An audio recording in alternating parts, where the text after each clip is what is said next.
राजस्थान के सूखे रेगिस्तानी इलाके से दूर एक ऊंचे पहाड़ों की चोटियों के बीच बसा था आकाश पर्वत स्काई डाइविंग क्लब।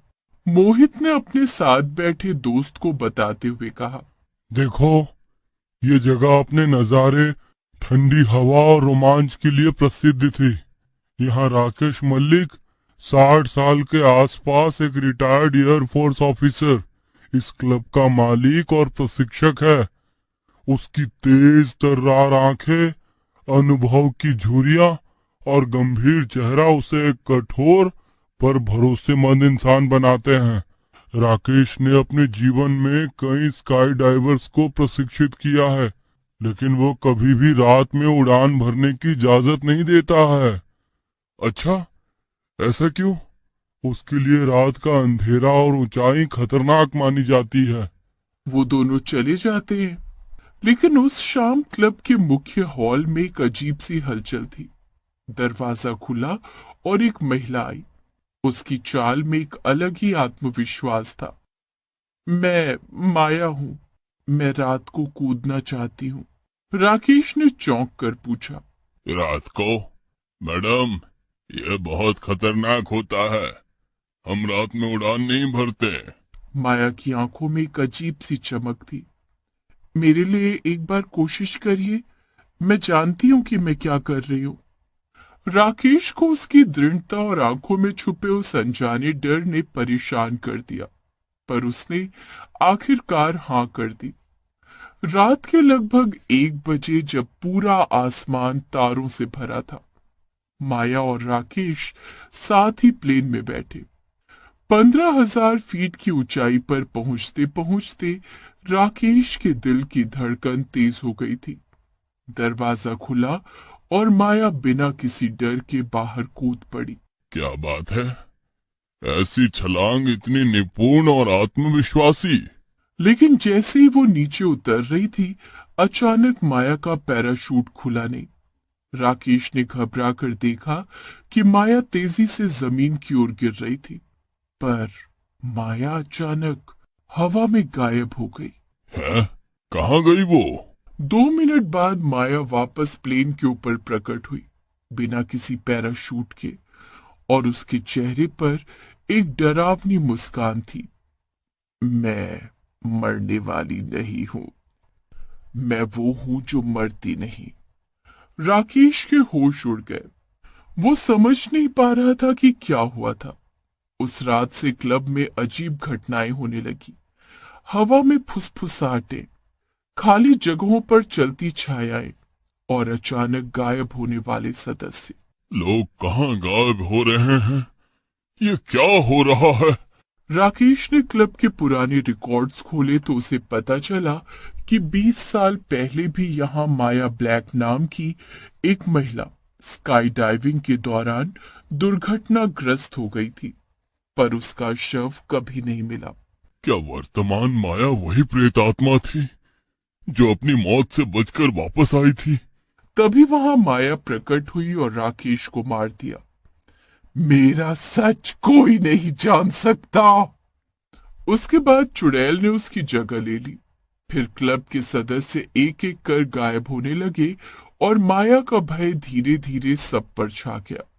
कुछ दिन बाद आकाश पर्वत स्काई डाइविंग क्लब में नई बैच के 5 युवा सदस्य आए। रीना, गौरव, फहाद, निकी और जय।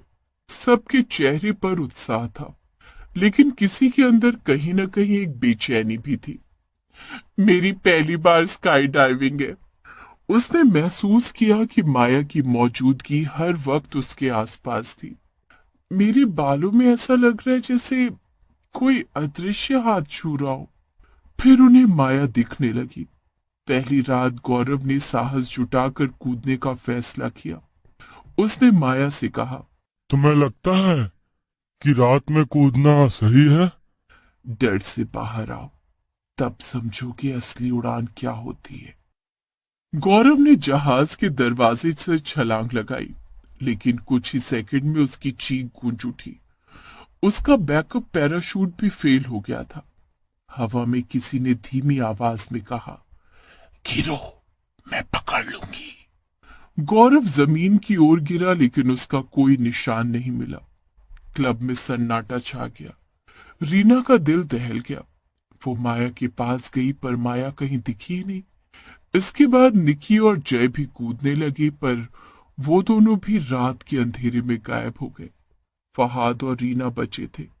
वे दोनों डर के मारे एक दूसरे का सहारा बन गए।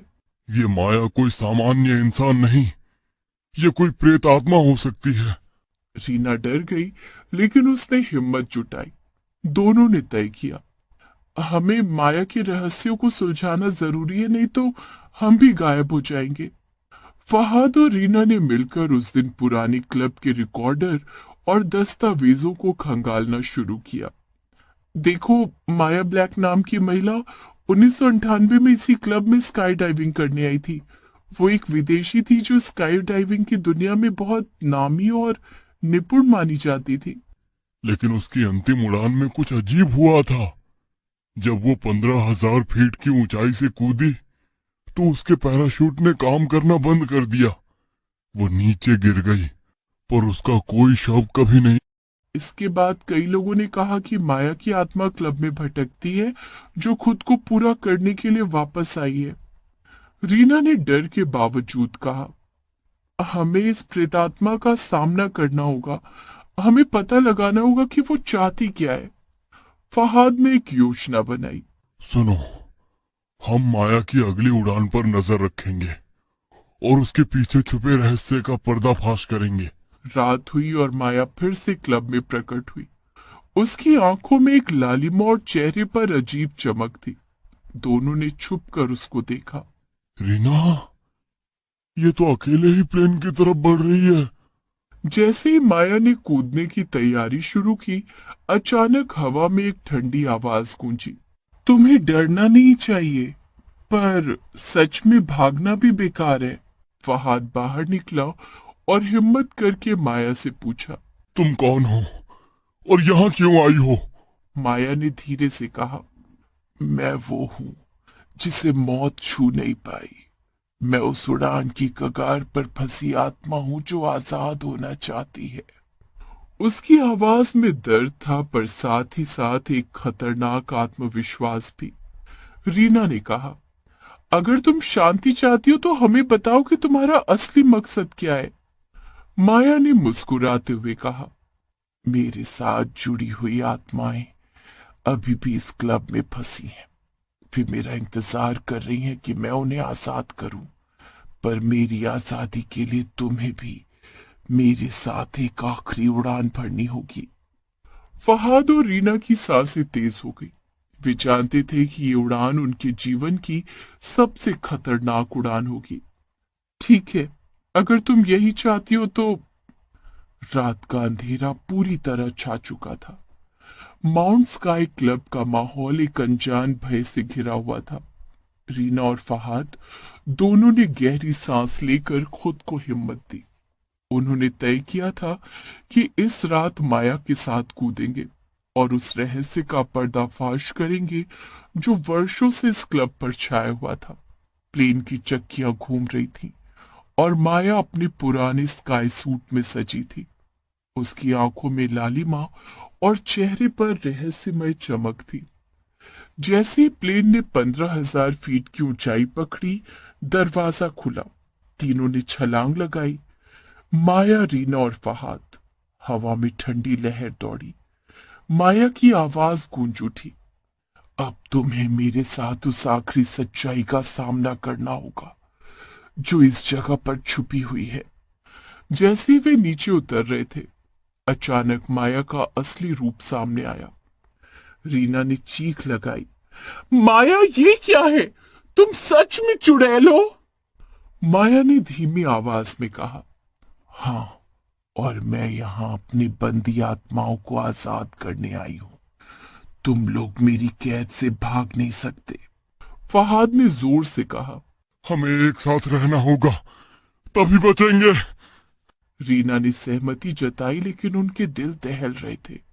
तभी नीचे जमीन पर राकेश और बाकी क्लब के सदस्य बेकाबू होकर दौड़ते दिखे।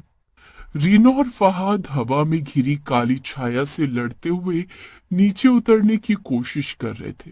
तुम लोग मेरी गिरफ्त से नहीं बच सकते। ये स्काई डाइविंग क्लब मेरी मौत का साक्षी है और अब मेरा साम्राज्य है। तुम ही मेरी आखिरी पीड़ा का अंत करोगे। रीना ने फहाद को पकड़ते हुए जोर से कहा, हमें अपनी हिम्मत जुटानी होगी, हमें इस चुड़ैल को हराना होगा। रीना ने उस ताबीज को बाहर निकाला जो प्रीतम ने दिया था और जोर से पढ़ना शुरू किया। माया ने घमंड भरी हंसी के साथ कहा, इतने सालों से मैं फंसी हूं, पर कोई मुझे आजाद नहीं कर पाया। तुम सोचते हो कि ताबीज मुझे रोक पाएगा? लेकिन तभी अचानक ताबीज से निकलती हुई एक तेज रोशनी ने माया को घेर लिया। नहीं, ये कैसे हो सकता है? माया की आवाज धीरे धीरे फीकी पड़ने लगी। आखिरकार माया की छाया हवा में बिखर गई और वो एक सामान्य महिला की तरह नीचे गिर पड़ी। रीना और फहाद ने तुरंत पैराशूट खोला और सुरक्षित जमीन पर उतरे। प्रीतम और बाकी सदस्य भी दौड़ते हुए उनके पास आए। तुम दोनों ने बहादुरी दिखाई। अब ये क्लब फिर से सुरक्षित है। पर रीना ने झिझकते हुए पूछा, क्या सच में माया ने सभी आत्माओं को आजाद